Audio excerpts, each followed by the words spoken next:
Good afternoon. I'm Sarah. I'm stepping in for Kim, who was actually on the booklet, so that's why there's a different face here. I'm representing the Child Lab, which is part of the UK Functional Genomics Protein Post-Translational Modification Cluster. And today I'm going to be talking about how we're leveraging protein-centric genome engineering to investigate the impact of variants, specifically looking at post-translational modifications in rare disease and how we're scaling up our platform to work in high-throughput applications. And the work here is a combined effort between me, Akash, who's moderating the session, and Kim, under the leadership of Matt, who's also in the audience. And I'm going to start with talking about what we mean by protein-centric engineering. And we're all kind of familiar with the traditional gene-centric format where you kind of have a variant of interest that you want to introduce into your genome of your favorite cell line or system, and that you want to functionally model or knock out that protein altogether. And once you've kind of identified that variant, you can use your favorite software to identify guide RNAs up or downstream and then transfect those into your cell along with a Cas9 protein or HDR templates as needed. And this is great for kind of modeling genetic changes of interest, but you may not be thinking primarily about the protein target at this stage. And in addition to this, you also have a wealth of open source tools that you can use to help with the design process, which can be very useful for beginners who are getting into genome engineering.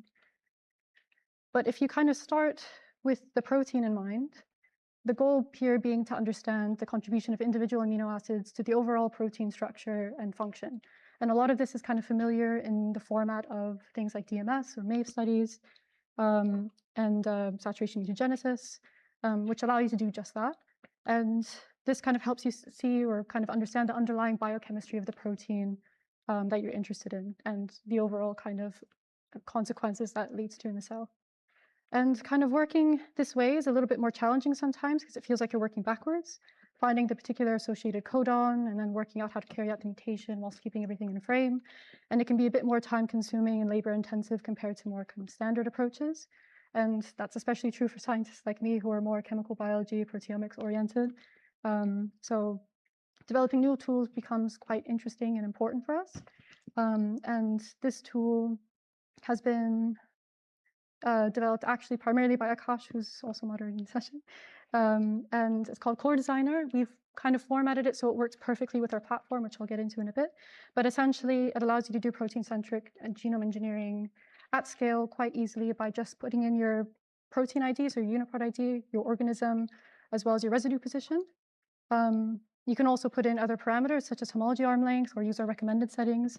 And then it kind of designs a ranked list of residue flanking guide RNAs, the specific range of HDR templates that you need to mutate your variant saturation, as well as custom primers needed to actually pull out that specific integration event and then kind of making the kind of bioinformatics later much easier. And this is now out as a preprint, so please check it out and give it a try. Give us your feedback if you're interested. But we now regularly use this tool as part of our core platform, which I'll kind of describe in a little bit. But before that, I just want to zoom out and kind of talk about what we do in the Child Lab as a whole. And Matt has kind of been shoehorning this kind of clunky term called chemoproteogenomics, which conceptually means to us how individual amino acids contribute to protein function. We do this in live cells, in rare disease, and during infection, so anything from a human cell to a parasite. And our work is primarily technology-led, meaning that we do this with our own kind of bespoke platform, which allows us to do this at scale. And we're broadly interested in sites of PTMs, allosteric sites, and disease-associated missense variants. And kind of looking at post-translational modifications more specifically, PTMs represent a very fundamental layer of cellular regulation, including which is introducing basically chemical diversity beyond the canonical amino acid sequence encoded by the genome. And then this kind of follows ribosomal synthesis, where proteins undergo covalent modifications, and a range which is shown here, or a selection of them, such as phosphorylation, ubiquitination, and so on. And these modifications enable a single gene to give rise to multiple proteoforms that have each distinct regulatory roles. And this amplifies genome or proteomic complexity. And if you want to visualize the scale of this roughly, kind of a similar slide as shown before, but if you imagine the protein coding genome as a small fly, which is about 20,000 genes, or 20K genes, you get your transcriptome, which maybe the small fly is snacking on, which is about the size of maybe a strawberry. And then that may be sitting on a dinner plate, which is about the size of the known proteome. And if you kind of zoom out even more, the kind of theoretical proteome with some reasonable constraints would be roughly the size of a small city. So it's massive, the scale of diversity that you get from just PTMs. And if we're looking at the diversity of what this actually means or translates to in a cell, PTMs can mediate interactions, so the gain or loss of interactions, protein, like gene regulation, protein stability and degradation, and localization, among many other things such as enzyme regulation. And looking specifically at phosphorylation, which is what we're primarily interested in the rare disease project, there are over 100,000 experimentally validated phosphosites within the proteome, and about 65% of them are predicted to be functionally relevant, but only about 14% of them have been functionally characterized. But the 65% actually represents a really important harbor of modifications that may be relevant to health and disease that that's kind of left untapped in a way. And as an example, this relatively recent study by the Cellback lab showcased a large screen to study pathogenic mutations at phosphosites. And they found an interesting example where a protein called GATAD1 is normally phosphorylated at an intrinsically disordered region. And this allows the binding of a kind of larger protein called 1433. And that obscures the nuclear localization sequence of that protein. And this kind of regulates its entry into the nucleus. But when you lose that phosphorylation event, this protein kind of pathogenically accumulates in the nucleus, and this leads to relatively well-documented cases of dilated cardiomyopathy. And some quick analysis of our available data sets show that pathogenic variants are actually significantly depleted directly on the phosphosites, which makes evolutionary quite a bit of sense, but are heavily enriched within the surrounding 10 angstrom of the 3D structural radius of the protein. And this kind of highlights the critical need to consider the 3D structure of the protein. And many studies, including the Cellback one that I actually just showed, actually really rely on these linear small peptide sequences that contain the phosphosites, so they don't really contextualize the full length of the protein. And I'm actually working on this problem in a separate project that I'm showcasing in my poster at poster 49, if you haven't seen it yet. So come talk to me if you're interested in that sort of thing. But that kind of brings me to two fundamental questions driving this project, and which is, firstly, can we use a protein-centric genome engineering approach to systematically investigate the contribution of these PTMs to overall protein function? And secondly, can this platform be deployed to provide the functional evidence needed to reclassify variants of uncertain significance, which we heard just a lot about, or VOSs at scale? And the second question is quite important as a clinical need, because if we look at the Genomics England database, which includes over 75,000 rare disease genomes, the current diagnostic yield at the moment is only about 25%, which means that 75% of these patients and their families are not really getting any information beyond the actual sequence. And what we would like to do is kind of help upgrade these VOSs from tier 2, meaning that there's no real functional evidence for pathogenicity and no ability to make a diagnosis from this information, to tier 1, meaning that they have some functional evidence and can be used to support diagnosis.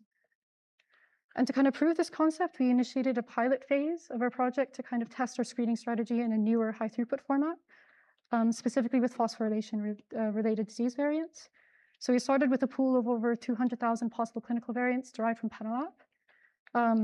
And we applied some kind of basic filtering criteria, which is kind of summarized here. The genes had to be essential in HAP1 cells, which is what we're using for our genetic screens.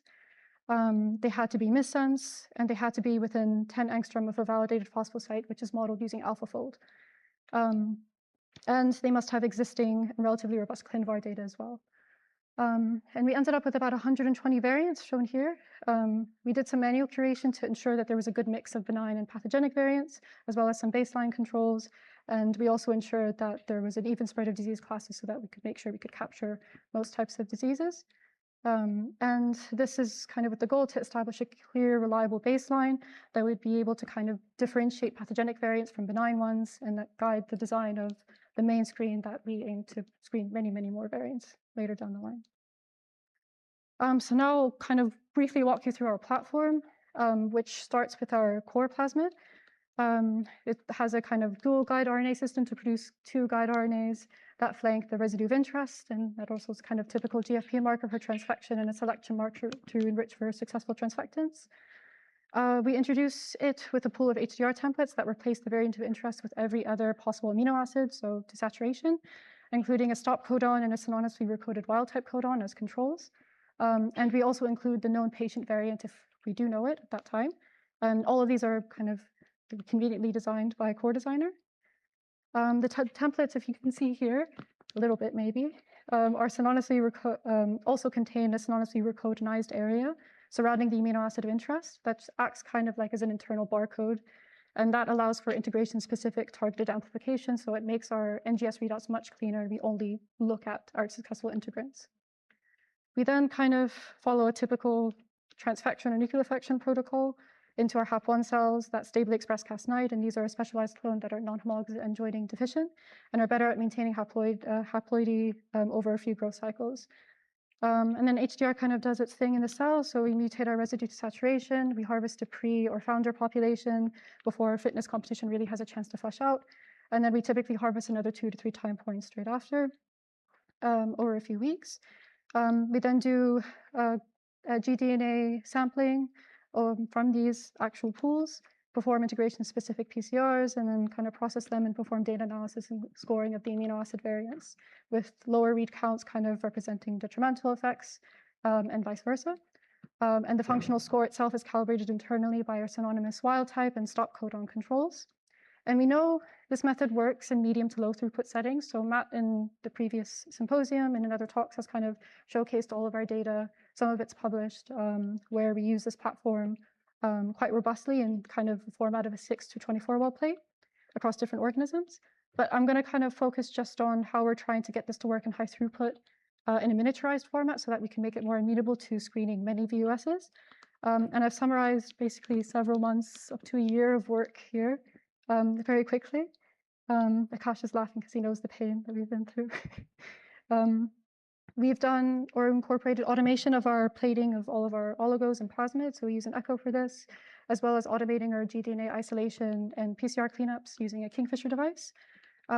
We've incorporated some optimizations to our PCR conditions, so including better design parameters and developing an adapterless PCR strategy that is amenable to fragmentation that we can then funnel through to next generation sequencing. We've also included other QC steps that I haven't shown here, like using an InQSite to kind of monitor transfection over time and cell growth dynamics over time, which is quite useful for fitness type screens. But our main bottleneck, as many kind of bottlenecks with these types of transfections are, is integration efficiency, which we're still kind of looking to improve as it sits about 10% right now.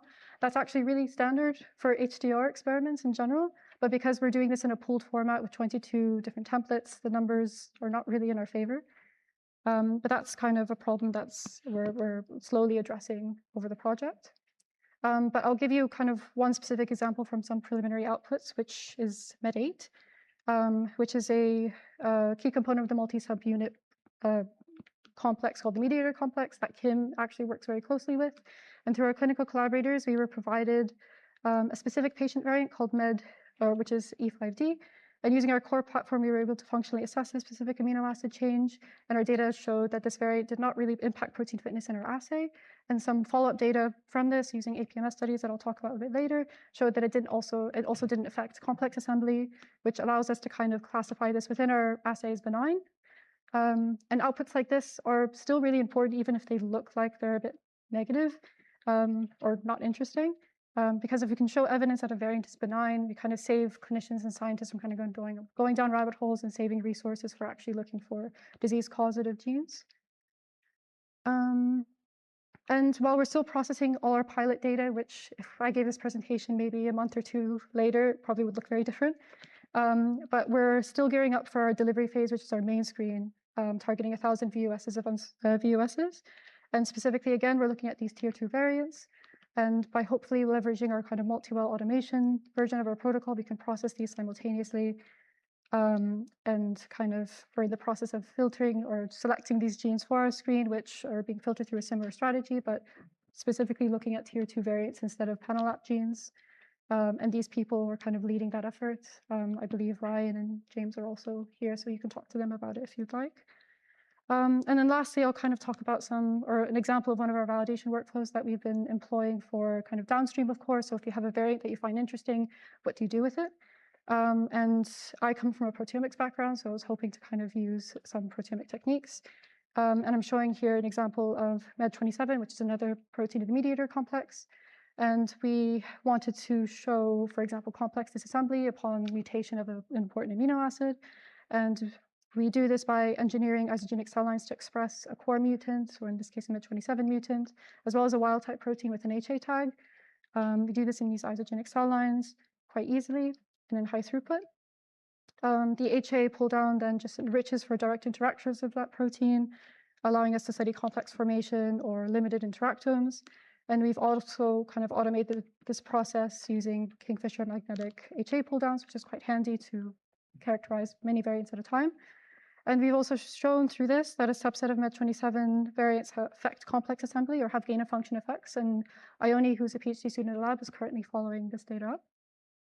So to kind of summarize very quickly, because I think I'm running out of time, we've successfully kind of streamlined and leveraged a protein-centric genome engineering platform. We are kind of trying to move beyond simple gene knockouts to study more nuanced contribution of PTMs to protein function in rare disease. And then by miniaturizing our assay format, we're actively enabling us to screen thousands of variants at a time. And in addition to this, we've kind of developed some validation workflows that includes phosphoproteomics, cell paint, and APMS. Some of these things I didn't have time to talk to you today about, but happy to talk about in a different time. And ultimately, our goal is to translate this kind of high throughput functional evidence to clinical reclassification of VUSs, and then hopefully improving the diagnostic yield of the Genomics England database and other similar databases. That's the end of the talk. And none of this obviously would be possible without everybody in the lab, and especially Akash and Kim. So thank you to the lab and to Matt and to the collaborators that we have within our cluster. And thank you. That's it.